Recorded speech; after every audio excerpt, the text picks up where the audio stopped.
Badai rumah tangga sedang menerpa pengacara kondang Hotmas Sitompul dengan sang istri, Desire Tarigan.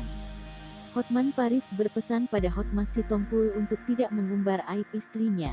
Hotman Paris berharap Hotmas Sitompul untuk menyelesaikan masalah rumah tangganya secara kekeluargaan.